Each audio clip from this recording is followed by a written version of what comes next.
गाँव में प्रत्येक मनीषों हृदय देखा मिलता है असुमारी भाईचारा और भल पाइबा से तो गाँ माटीर बास्नार विभोर होता अनेक पुरुखा व्यक्तित्व गाँवर संस्कृति ऐतिह्य परंपरा सह जोड़ी हुई रही गाँवर परिचय एथिपाई तो आम कलिंग टीवीर स्वतंत्र कार्यक्रम मो गाँ कथा एथि अंतर्गत प्रतिदिन आम विभिन्न गाँवर कथा देखाऊँ गाँ लोकों दुख सुख सह भागी होउछु।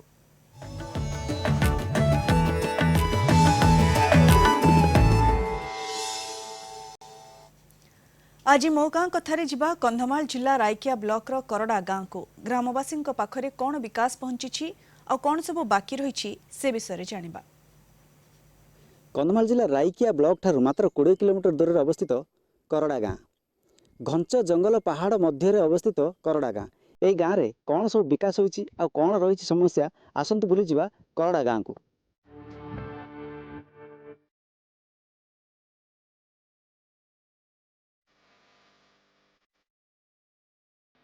करड़ा गाँ कंधमाल जिला रायकिया ब्लॉक ऑफिस ठारू प्राय 20 किलोमीटर दूर में अवस्थित यही गाँ को घेरी रही घंच जंगल और पहाड़ 11टी वार्ड को नहीं गठित यही गाँवर लोक संख्या प्राय 4000 विभिन्न संप्रदायर लोक यही गाँव में बसवास करती समस्ते भाईचारे बंधा चाष उपरे निर्भरशील यही गाँवर प्रतिटी परिवार विकासर आलोकर यही गाँ आलोकित गाँ को पिचु रास्ता निर्माण होइछि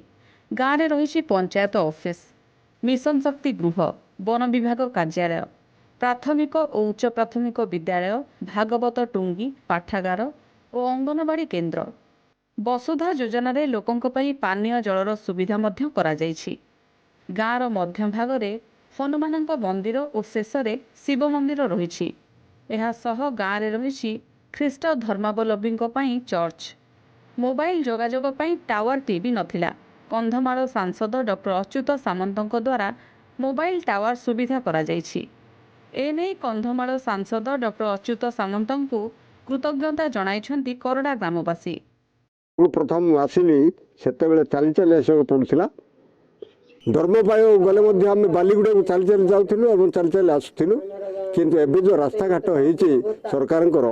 सेटा बड़ा आनंददायक आ सबुठे सब योजना कार्यकर होती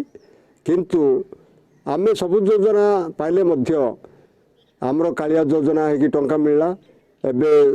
सबू जन को 1000 टंका लेखा दिया ऊपर भत्ता भत्ता गुड़ा 1000 टंका लेखा से आम बहुत खुशी। रास्ता घाट उपरे लोक मानकर दाबी थिला ताहा राज्य सरकार शुणी ताकू ग्रहण करिसंती एवं आज यातायात सुविधा पाई रास्ता घाट होईछि पुणी नेटवर्क निमंते मध्य अनेक थर दाबी होईछि अंचल रे ताहा मध्य सरकार सुविधा करियछंती रास्ता भल होला बे नेटवर्क है बस बस जीवा आसिया होउछि सब प्रकार सुविधा होउछि व्यापार वाणिज्य मध्य होउछि एंदी सब प्रकार टिके सुविधा होइछि सब तो होइछि माने रास्ता घाट सब होइछि क्लियर नेटवर्क नथिला नेटवर्क पाई भी प्रॉब्लम होउतलु नेटवर्क भी भलरे माने नेटवर्क हैला सेडा पाई भी आमे खुशी। एही गाँव रे सबु सुविधा थिले मध्य किछि समस्यार समाधान पाई प्रशासनिक स्तर रे उद्यम जारी रहिछि। जब सरकार आमको कड़ा पंचायतवासी को जदि मेडिकल गोटे सुविधा करेंगे बोल ठीक हम ना आमर सोड़ा जाऊँ कि रायकिया जाऊँ जदि कड़ा पंचायत भितर आम मेडिकल गोटे हम नुआ नुआ योजना बाहर मेडिकल गोटे है उपकृत हम विगत दिन मान घाट बर्तमान चकाचक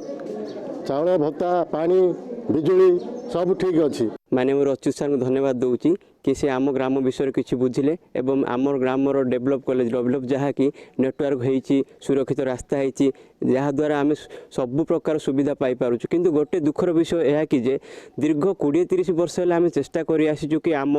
पंचायत रे गोटे मेडिकल हो जहारी फल कि विभिन्न एम्बुलेंस आसीबो एवं लोक मैंने सहायता पाई पारना कहीं गोटे प्रेग्नेंट माँ को जरूरीकालीन स्थिति आम नहीं पारुनु कुआडे भी गोटे एठी जदि गोटे मेडिकल हो पारि थांता तो सब प्रकार स्वास्थ्य क्षेत्र में सुविधा हो पारि थांता किछिटा डेवलपमेंट हेइछि पिला मने भी पढ़ा पढ़ी भल मन सब किछि ठीक अछि किंतु आउ टिके डेवलपमेंट हेले सेटा सुविधा हमर medical case ambulance case phone कले मेडिकल डिलीवरी गर्भवती मां का मेडिकल केस ଫୋନ୍ ଆମ୍ବୁଲାନ୍ସକୁ ଫୋନ୍ କଲେ 2 ଘଣ୍ଟା ବା 3 ଘଣ୍ଟା ବି ଲାଗିଯାଉଛି ଆସିଲା ବେଳକୁ ବହୁତ ମାନେ ଟିକେ ଅସୁବିଧା ହେଇଯାଉଛି। ଗାଁକୁ ସରକାରଙ୍କର ସମସ୍ତ ବିକାଶମୂଳକ ଯୋଜନା ପହଞ୍ଚିଛି, ଗାଁର ବିକାଶ ମଧ୍ୟ ହୋଇଛି, କିନ୍ତୁ ଗାଁର ବଡ଼ ସମସ୍ୟା ରହିଛି ସ୍ୱାସ୍ଥ୍ୟ କେନ୍ଦ୍ରଟି ନାହିଁ। ରାଇକିଆ ସ୍ୱାସ୍ଥ୍ୟ କେନ୍ଦ୍ର 20 କିଲୋମିଟର ଆସି ସ୍ୱାସ୍ଥ୍ୟ କେନ୍ଦ୍ର ଉପରେ ନିର୍ଭର କରୁଛନ୍ତି, ନଚେତ୍ ଗଞ୍ଜାମ ଜିଲ୍ଲା 60 କିଲୋମିଟର ଯାଇ ସ୍ୱାସ୍ଥ୍ୟ କେନ୍ଦ୍ର ଉପରେ ନିର୍ଭର କରୁଛନ୍ତି, ଯାହାଫଳରେ କି ନାହିଁ ନଥିବା ଅସୁବିଧାର ସମ୍ମୁଖୀନ ହେଉଛନ୍ତି ଗ୍ରାମବାସୀ। ଏନେଇ ଆମେ ରାଇକିଆ ଗୋଷ୍ଠୀ ଉନ୍ନୟନ ଅଧିକାରୀ ସହିତ ଯୋଗାଯୋଗ କରିଥିଲୁ। ରାଇକିଆ ଗୋଷ୍ଠୀ ଉନ୍ନୟନ ଅଧିକାରୀ କ୍ୟାମେରା ସମ୍ମୁଖରେ କିଛି କହିବାକୁ ନାରାଜ ହୋଇଥିଲେ। ତେବେ ଯଦି ଗ୍ରାମରେ ସ୍ୱାସ୍ଥ୍ୟ କେନ୍ଦ୍ରଟି ନିର୍ମାଣ ହୋଇଥାନ୍ତା ତେବେ ସ୍ୱାସ୍ଥ୍ୟ ସେବା ପାଇଁ ଉପକୃତ ହୋଇଥାନ୍ତେ କରଡ଼ା ଗ୍ରାମବାସୀ। କନ୍ଧମାଳ ଜିଲ୍ଲା କରଡ଼ାରୁ ସୁଶାନ୍ତ କୁମାର ଦଳେଇ, କଳିଙ୍ଗ ଟିଭି।